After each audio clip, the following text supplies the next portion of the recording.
Hello everyone, good morning to all. Welcome to SCS VAJRA Tutorials. In part of vocabulary, word of the day is sarcasm.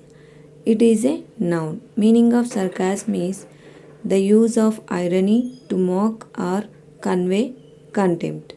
Telugu meaning of this word is Vengyam.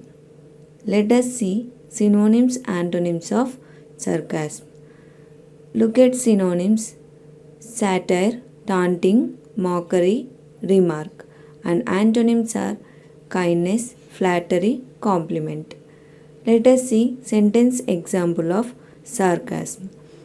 First sentence is her sarcasm hurt his feelings.